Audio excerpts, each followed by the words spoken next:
Yo mga idol, kamusta? Sports Talk PH nga pala. Ang pahayag ni Porter, pag-usapan natin yan mga idol. Ngunit bago ang lahat ay huwag kakalimutang mag-subscribe at i-click ang notification bell button for more sports talk.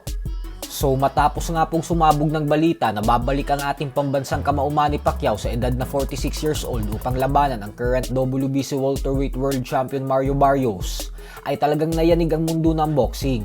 Kaya naman lahat ng mga malalaking pangalan sa sports ng suntukan ay naglalabas ng kani-kanilang mga reaksyon patungkol dito. At bagamat karamihan sa kanila ay negatibo ang reaksyon, ay kabaliktaran naman nga po ang nakikita ng former world champion at dating sparring partner ni Pacquiao na si Shawn Porter. Sa latest podcast episode po kasi ni Porter sa kanyang official YouTube channel, ay sinabi nito na ang hirap daw na baliwalain si Pacman kahit maedad na ito kasi si Pacquiao daw yan. Basta ang alam niya lang daw ay kahit anong mangyari ay napakadelikado pa din ang kaliwang kamao ni Pacquiao. Paliwanag ni Porter na ang kaliwang kamao daw kasi ni Pacquiao ay laging mas mabilis at unang nakakatama kaysa sa kanang kamao ng kanyang mga kalaban. Bukod dyan ay tandaan umano natin na itong si Barrios ay isang agresibong fighter na walang ibang ginagawa kundi ang umatake lang ng umatake. Kaya naman sasalubungin daw talaga nito ang kaliwang kamao ni Pacquiao.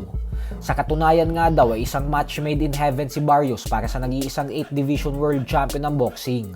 Kumbaga ay swak na swak ang pamamaraan ng paglaban ni Barrios sa fighting style na meron si Pacquiao. Pero ganun pa man nga po ay ang hiling niya lang daw para kay Pacquiao ay matapos nito ang laban kay Barrios sa July 19 nang walang nangyayaring masama at walang indahin na permanenteng damage sa kanyang kalusugan.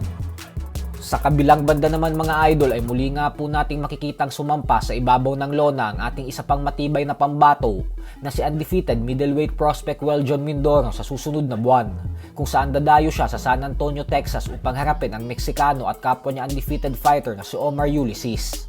May record na 8 wins with 6 knockouts at walang talo. Kaya naman magandang hamon po ito para sa ating pambato, lalo pat ito ang kauna-unahang undefeated fighter na makakalaban niya.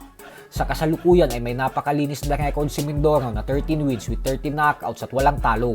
Huling beses lumaban si Mindoro nitong nakalipas na buwan ng November lamang, kung saan tinalo niya via third round knockout si Lucas De Abreu.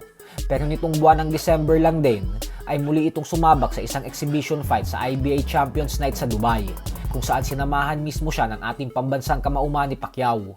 Hindi naman binigo ni Mindoro si Pacman dahil tinalo niya din ang kalaban niya dito na si Joel Camilleri via 4th round technical knockout. Kaya naman suportahan din po natin si Mindoro sa paparating niyang laban sa June 7. Si Mindoro po ang isa sa mga papausbong na Filipino prospect na inaabangan ngayon ng mga Pinoy boxing fans. So hanggang dito na lang po muna tayo mga idol.